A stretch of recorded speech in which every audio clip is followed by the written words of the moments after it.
사람 인사하겠습니다. 잘 오셨습니다. 환영합니다. 반갑습니다. 네. 네. 예배하는 여러분께 하나님께서 또 채우시고 응답하여 주실 줄로 믿습니다. 하나님은 하나님의 사람들이 마음을 정하고 결단할 때 하나님을 축복하기 위해서 준비하시고 기다리시는 분이신 줄로 믿습니다. 말씀을 듣고 여러분의 삶에 정말 기적이 일어나기를 소망하고 예수의 이름으로 축복합니다. 아멘. 하나님께서 기드온에게 찾아오시죠. 너는 큰 용사야. 여호와께서 너와 함께 하신다. 하지만 이 기드온은 포도주 틀 속에 갇혀서 소심하고 그저 양식 한 줌을 가지고 겨우겨우 가족을 먹여 살리겠다고 걱정과 염려와 또 두려움과 상처 속에서 정말 자신만을 위해서 살아가던 정말 작은 자였지요. 그런데 그런 기드온에게 하나님께서 찾아오시죠. 그래서 너는 큰 용사야. 세번역 성경에 너는 큰 힘센 자야.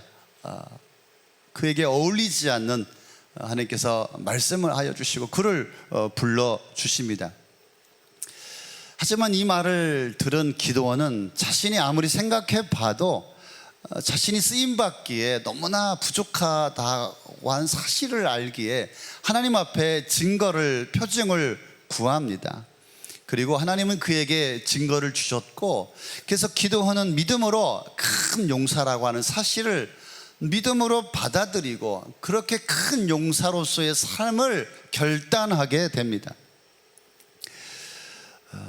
하나님의 계획을 믿음으로 받아들인 이 기드온, 아무도 자기를 알아주지 않지만 믿음으로 내가 큰 용사야. 그런 기드온에게 하나님께서 오늘 첫 번째 미션을 주십니다. 그에게 첫 번째 임무를 주십니다. 당시 이스라엘은 미디안을 통하여서 정말 고통을 당하였어요. 너무 인생 사는 게 힘든 거예요. 험난한 시기를 살아가고 있었어요. 그래서 백성들은 어떤 돌파구를 찾기 위해서 어딘가에 집중해야 할 만한 것들을 찾았습니다. 그게 어디입니까? 바로 바알과 아세라 상이었던 것입니다. 이스라엘 백성들은 처음부터 하나님을 섬겼던 민족이잖아요. 그런데 그들이 바알과 아세라 상을 섬기기 시작했습니다. 왜냐하면 미디안이 시간만 나면은 이스라엘 백성들을 달달 볶는 것입니다. 그래서 이스라엘 백성들은 너무나 지쳐 있어서 위로를 받아야 될 것들, 그 다음에 자기들이 붙잡아야 할 것들을 찾았고, 그래서 그들은 하나님이 아니라 바알과 아세라에게 미쳐서 빠져서 그들의 마음을 온통 빼앗겨 버리고 말았습니다. 왜 그랬을까요? 하나님은 눈에 보이지 않는 거예요. 그런데 바알과 아세라 상은 눈에 보이는 거예요. 그래서 이스라엘 백성들에게 고달픈 인생 가운데 바알과 아세라가 그들에게는 위로가 되었지요. 가나안 땅의 원주민들은 바알과 아세라 상을 섬겼어요. 이 바알과 아세라 상이 그들에게 풍요와 번성을 주는 것만 같아요. 그런데 내가 섬기는 하나님은 나의 인생에, 나의 고통에, 나의 상처에, 나의 어려움에 침묵하는 것만 같다 이 말이죠. 그런 때에 하나님께서 기드온에게 찾아오시고 기드온을 부르시고 큰 용사가 아니지만은 너는 큰 용사야. 그가 믿음으로 받아들였을 때에 그에게 하나님께서 첫 임무를, 사사기 6장 25절 26절 한번 같이 볼까요? 그날 밤에 주님께서 기드온에게 말씀하셨다. 내 아버지의 외양간에서 어린 수수 한 마리를 끌어오고 또 7배 된 수수도 한 마리를 끌어오고 내 아버지의 바알 제단을 허물고 그 곁에 있는 아세라 상을 찍어라. 또 그런 다음에 이 산성 꼭대기에서 규례에 따라 주 너의 하나님께 제단을 쌓고 그 둘째 수수를 잡고 찍어낸 아세라 목상으로 불을 살라 번제를 드리라. 기도는 궁금했어요. 도대체 하나님께서 나를 부르시고 나에게 어떤 사명을, 나에게 어떤 일을 시키시려고 그러시나, 그는 기대감이 있었어요. 내가 참 대단한 일을 하겠구나 라고 했는데, 하나님께서 기드온에게 주신 첫 번째 미션은 바로 아세라 상과 바알을 찍어버려라. 그리고 하나님이 제단을 쌓고 아버지 수술을 끌어다가 번제로 드리라 라고 하는 그런 미션이었습니다. 여러분, 바알과 아세라를 아십니까? 이 바알과 아세라는 가나안의 대표적인 우상이었어요. 이 바알은 메소포타미아와 이집트, 또 가나안, 또 가나안을 이어서 그리스 신화의 주역입니다. 바알은 엘과 아세라 사이에 태어난 신이라고 하는데, 풍요와 다산과 폭풍의 남성신이라고 합니다. 아세라는 모든 신들의 어머니라고 하는데, 바벨론에서는 아스타롯, 로마 신화에서는 비너스 여신으로 나오고요, 또 그리스 신화에서는 아프로디테로 변신합니다. 그래서 바알 제단에서 나무 조각상으로 그래서 여신상이고, 후에는 에베소의 아데미 신상으로 등장하게 됩니다. 아주 모양이 해괴망측합니다. 그래서 풍요와 다산과 바다의 여신이라고도 합니다. 그래서 바알과 아세라는 돈과 음란의 상징입니다. 그래서 아세라를 달래기 위해서 그 신전에 남창들을 수천 명을 넣어놓고, 또 여창들을 넣어놓고 혼음을 하게 해서 그 당시 당대 최고의 타락의 그런 장소였습니다. 가나안 원주민들은, 가나안 족속들은 처녀가 결혼하기 전에 일정 기간 바알과 아세라 신상에서 매춘으로 일정 기간 봉사하게도 했고, 또 유부녀들을 또 일평생 동안 한 번은 그 신전에서 매춘으로 섬기도록 하였다라고 하는 것입니다. 이런 참담한 바알과 아세라 신상을 이스라엘 백성들이 하나님이 아닌 바알과 아세라를 섬기게 된 것이죠. 근데 오늘 본문에 보니까 재밌습니다. 바알과 아세라 신당의 주인이 누구였습니까? 바로 기드온의 아버지 요아스였어요. 요아스가 섬기는 신이었어요. 이 신당의 주인이 아버지였어요. 다른 것도 아니고 신당을 헐고 찍는다면 지금 과연 누구를 헐고 누구를 찍는 것입니까? 자기 자신의 아버지를 헐고 찍는 것이죠. 쉽게 말하면 오늘 한결이가 저를 찍는 거예요. 이런 불효자식이 어디 있나, 이런 폐류나, 아니 감히 네가 아버지를 찍어. 바알과 아세라 씨는 신이지 않습니까? 아니 신이 인간의 손으로 찍힐 수가 있을 거예요. 정말 아세라와 바알이 살아있는 신이라면 기드온이 찍힐 거예요.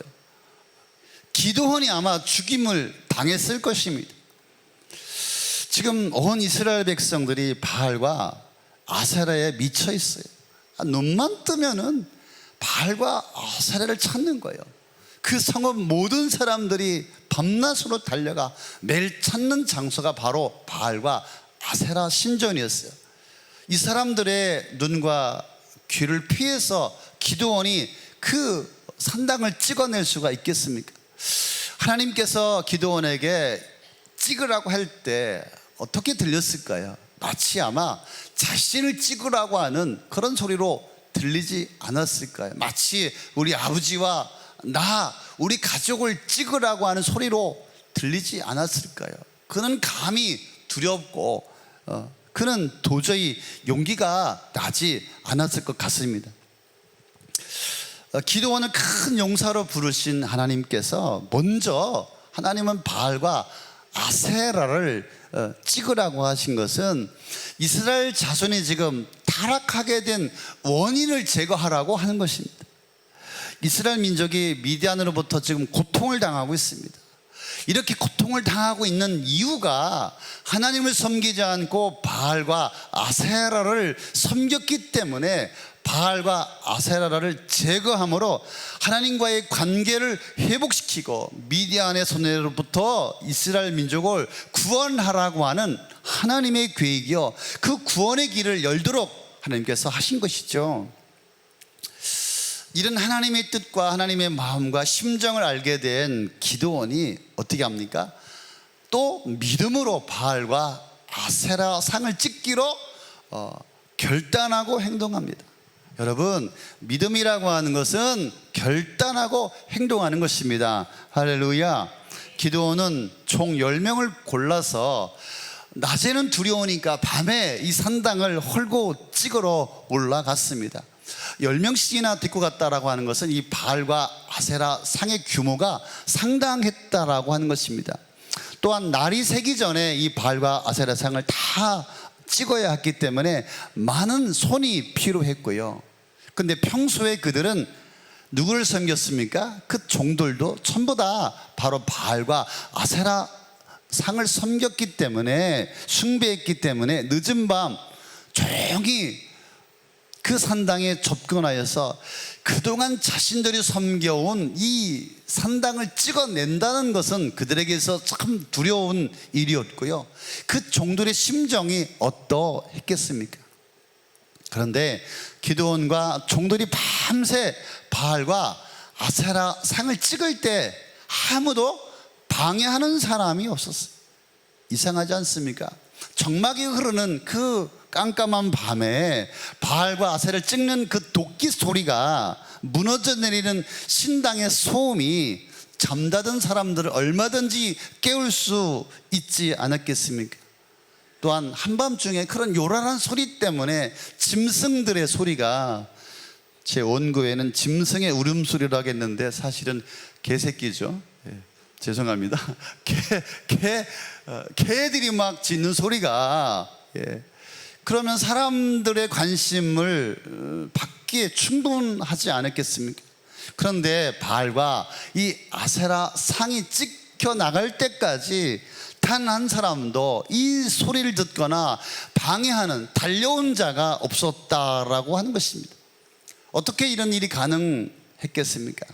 바알과 아세라가 찍혀 나갈 때까지 우리 하나님이 보호하시고 그 주변을 지켜주셨던 것입니다. 아무도 방해하지 못하도록 우리 여호와 하나님께서 많은 사람들을, 그 성읍 사람들을 다 잠들게 주신 것이 아니겠습니까? 기드온은 그래서 이 바알과 아세라 상을 찍고 제물로 준비한 이 아버지의 숫술을 하나님 앞에 번제물로 드림으로 하나님께서 자신에게 주셨다라고 하는 이 미션을 완성했다라고 하는 보고를 하나님 앞에 드린 것입니다. 하나님께서 7년간 미디안에게 고통을 주셨는데, 미디안 때문에 기드온이 7년 된 수술을 하나님 앞에 번제물로 드렸다는 것은 간절한 마음이 있었을 거예요. 이스라엘을 그 미디안으로부터 구원해 주기를 소원했다라고 하는 것이죠. 여기서 우리가 한번 생각해 볼 문제가 있습니다. 신당을 헐고 이 아세라 상을 찍는 것도 상당한 시간이 걸렸을 텐데, 수수 한 마리를 나무에 번제물로 태우려면 얼마나 걸렸을까요? 지금이야 뭐 순식간에 태워버릴 수 있겠지만 그 당시에는 그게 쉽지 않았을 것입니다. 불과 몇 시간 만에 이 제단 위에 그 수수를 잡아 태울 수 있었던 그 이유가 뭘까요? 그것은 하나님께서 그 기드온의 믿음을 받으시고 바알과 아세라를 찍은 바로 나무 위에 올려진 수수를 하나님의 영광에, 하나님의 위엄 가운데 불태워 버리셨다라고 하는 것입니다. 결과 어떻게 되었을까? 아침에 이 광경을 목격한 사람들, 정말 번제로 타고 있는 수소, 정말 아무것도 남지 않은 정말 그런 광경을 보고 있었습니다. 이 불은 여호와 하나님께서 기드온을 통하여서 이스라엘 백성들을 미디안에서 건져낸다 뿐만 아니라 다시 이스라엘 백성들 향한 하나님의 국류를 주시겠다라고 하는 약속이 아니겠습니까?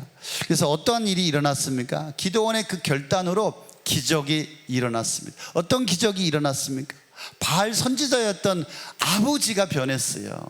사람들이 누가 일으켰느냐, 죽여버리겠다 하니까 바알 선지자, 아세라 선지자 아버지가 말리죠. 너희들이 죽을 것이다. 우리 가족을 건들지 말아라.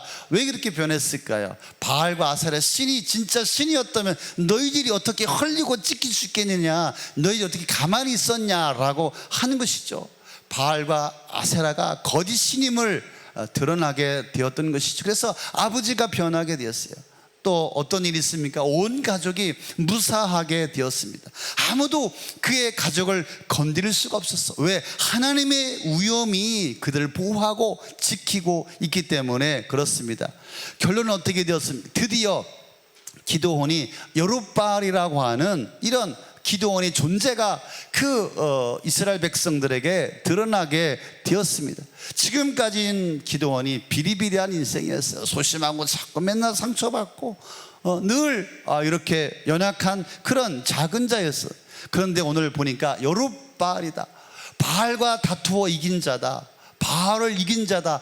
진짜 큰 용사가 된 것이고요. 그래서 기드온이 이스라엘 백성의 사사로 등극하고 그는 영적 지도자가 되었고 사람들로부터 존경받는 그런 사역을 감당하게 되었습니다. 사랑하는 성도 여러분, 오늘 우리 주변에도 바알과 아세라를 섬기는 사람들이 얼마나 많은지 모릅니다. 우상과 미신을 섬기는 자들이 우상과 미신에 빠져서 분별력을 잃어버리고 살아가는 자들이 얼마나 많은지 모릅니다. 자신은 정확하게 드러나지 않지만, 어떠한 미신을 섬긴다고 말하지 않지만 마음속에 찜찜한 부분을 떨쳐버리지 못하고 살아가는 사람들이 정말로 많습니다.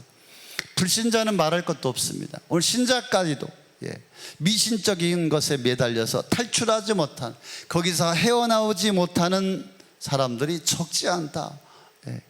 정말 심각한 문제가 아닐 수 없습니다. 그래서 우리가 이것을 헐어버리고 이것을 찍어버려야 하는데 찍지를 못하는 거야. 불안하고 또 두렵고 이것이 없으면 안 될 것 같고, 그래서 찍을 수 없다고 합니다. 그래서 우리는 헐어버리지 못하고 찍지 못해요. 그래서 우리의 삶에 이런 것들이 우리를 점령하게 되고 우리 마음과 생각을 빼앗겨 버리고 살아갑니다. 계속해서 지배를 당하고 계속해서 무시고 살아가고 있는 것이죠. 그래서 찍을 수 없다, 찍어서는 안 된다, 그렇게 여기며 그냥 살아가고 있습니다. 오늘 우리 안에 있는 이런 모든 것들을 헐고 찍어버려야 할 줄로 믿습니다. 사실은 그래서 오늘 설교 제목이 오늘은 찍는 날입니다. 제가 바꿨어요. 부드럽게.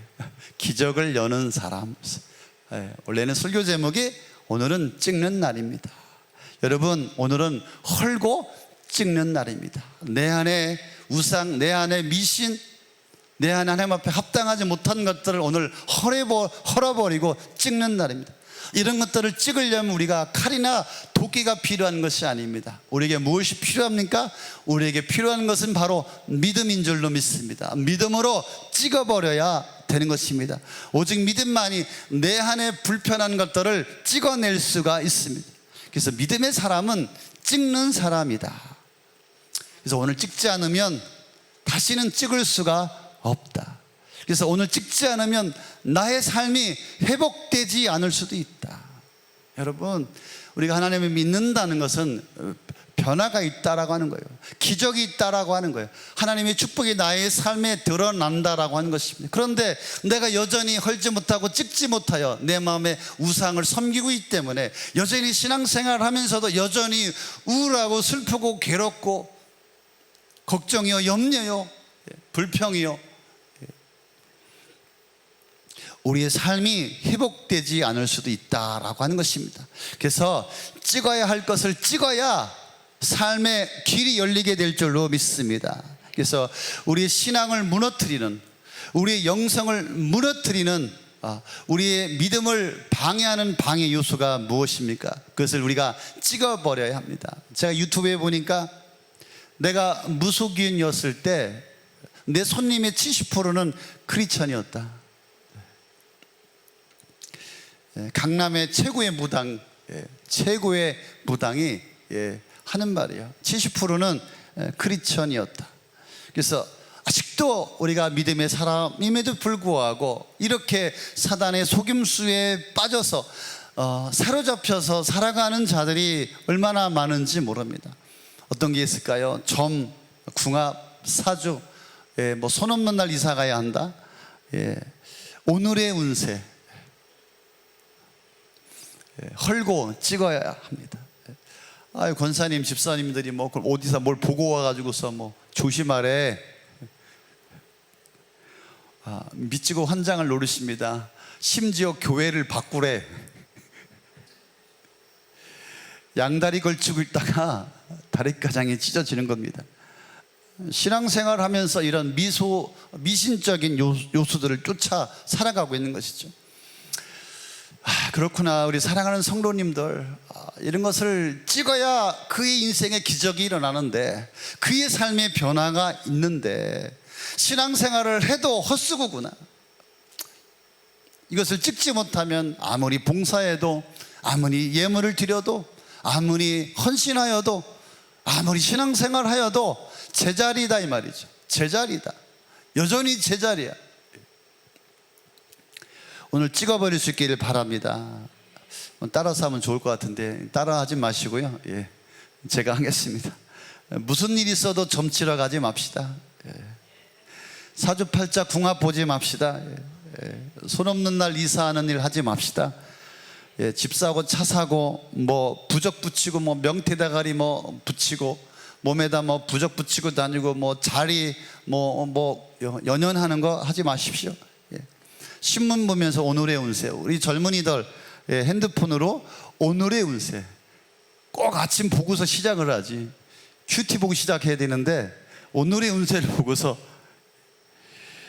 그 다음에 요즘에 타투, 다분히 미신적인 요소가 있어요. 우리의 삶을 잠식시키는, 영적인 삶을 잠식시키는 것입니다. 뭐 예수 믿기 전에 이미 문신한 분들은 할 수 없습니다. 그거 지우려면 뭐 한 몇 천만 원, 뭐 1,000만 원, 2,000만 원 들어간다면서요. 뭐 어쩔 수 없습니다. 뭐 오늘 꿈을 잘못 꿨다 이거. 오늘 찜찜해. 기분이 너무 안 좋아. 오늘 꿈자리가 사나워. 그 꿈에 내가 자지우지 되는 거예요. 자유해야 되는데 믿음으로 담대하게 떨쳐버려야 하는데, 아홉수를 조심해라. 아홉수. 저도 그런 줄 알았어요. 저도 목회하기 전에 사업을 했어요. 아홉수를 조심해라. 39에 제가 쫄딱 망했어요. 아홉수 때문에 그래. 아홉수 조심해야 돼. 사업이 부도나고 맨날 가정 불화에 정말 인생에 괴롭고 고통스럽고요. 진짜 완전 바닥을 찍는 그런 삶을 제가 살았어요. 근데 아홉수 때문에 그런 걸까요? 아니에요. 하나님을 잃어버렸기 때문에 그런 거예요. 내가 하나님 앞에 온전치 못하기 때문에 그런 거예요. 하나님 주신 사명을 버렸기 때문에 그런 거예요. 하나님은 그런 아들을 그냥 방치할 수가 없었죠. 징계를 주시고 고난을 주셔서 하나님께로 돌아오게 하고. 그래서 제가 48에 개척을 했습니다. 천안에서 모두민족교회라고. 그러면 49, 49에 또 아홉수가 있어야 되는데 전혀 없어요. 하나님께서 얼마나 나의 삶을 축복해 주시고 얼마나 나의 삶에 은혜를 주시는지 저희 친인척은 다 알 거예요. 48, 49에 제 인생이 다시 재기하는 그런 놀라운 축복을 경험하게 되었어요.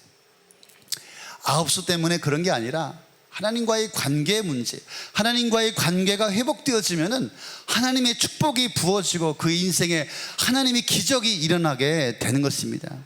그래서 이런저런 미신, 우상에 묶여 있는 삶이죠. 뭐 아무것도 아닌 것 같은데 아무것도 아닌 것이 아닙니다. 찍어야 하는 이런 것들, 우리의 삶을 무너뜨리는 사단의 속임수이다. 그래서 많은 사람들이 이런 것들에 영향받고 붙들려 살아간다. 그래서 모든 삶이 묶여 있다라고 하는 것입니다. 우리 하나님께서 불편하게 여기시는 것이 있다면은 그런 모양이라도 우리가 다 던져 버릴 수 있어야 할 줄로 믿습니다. 그래서 하나님과 우상을 우리가 겸하여 섬길 수가 없습니다. 두 주인을 섬기면 두 주인으로부터 버림을 받게 될 것입니다. 하나님 외에 우리 마음과 생각을 사로잡는 것이 있다면 그것이 무엇입니까? 우리는 헐어버리고 우리는 찍어버려야 합니다. 그래서 찍으면 열립니다. 찍으면 하나님이 함께 하십니다. 찍으면 하나님이 그 인생을 책임져 주십니다. 찍어야 우리 하나님이 그 인생에 일하시기 시작합니다. 두려워하지 마십시오. 염려하지 마십시오. 찍는다고 어떤 문제도 일어나지 않습니다. 우리가 찍어야 할 것을 찍을 때 우리의 삶이 편하고 우리는 성숙한 하나님의 사람이 되는 것입니다. 하나님을 섬기는 일을 열심히 하십시오. 주님을 위해서 아까워하는 것이 없어야 합니다. 7년이나 지금 먹을 것이 없습니다. 미디안 때문에. 그런데 7년 된 숫술을, 아버지 것을, 자기 것도 아니네, 아버지 것을 하나님 제단에 드릴 때 고민을 했겠습니까? 안 했겠습니까? 너무나 아깝고 힘든 결정이었을 것입니다. 하지만 하나님을 섬기는 일에 그가 헌신하고 하나님 말씀 앞에 순종하여 7년 된 숫술을 하나님 앞에 드렸더니 번제로 하나님께서 받으시고 그의 인생을, 그의 가족을, 그의 성읍을, 그 민족을 축복해 주시고 그를 사사로 사용하여 주시고 그 인생을 구원하여 주시고 그의 삶을 구원하여 주신 것입니다. 믿음으로 찍는 자에게 하나님은 아끼지 않는 분이신 줄로 믿습니다. 하나님은 찍는 자 편에서 일하십니다. 우리가 믿음으로 찍을 때 하나님은 역사하여 주시고 하나님은 나의 인생에 기적을 베풀어 주십니다. 우리 하나님은 무엇이든지 가능한 분이십니다. 무엇이든지 나에게 줄 수 있는 분이십니다. 오직 하나님만이 나를 형통하게 하십니다. 오직 하나님만이 나를 형통하게 하고 나의 삶의 축복이 되십니다. 그래서 내가 찍어야 합니다. 하나님과의 관계가 회복되어지고 주변의 사람들과의 관계가 회복되어져야 합니다. 오늘 말씀을 드리면서 여러분들, 내가 무엇을 찍어야 할까? 찍어야 할 것을 찾아볼 수 있기를 바랍니다. 여러분의 신앙생활을 하면서 방해하는 것이 무엇입니까? 나를 사로잡고 있는 세상적인 것이 무엇입니까?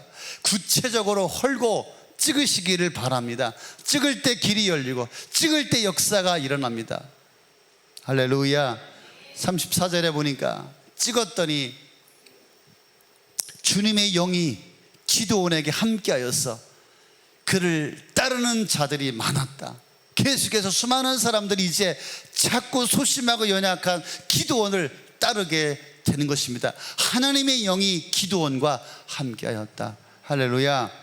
찍으십시오. 그럼 하나님의 영이 여러분 함께 하십니다. 여러분의 삶 가운데 기적을 보여주실 줄로 믿습니다. 아멘.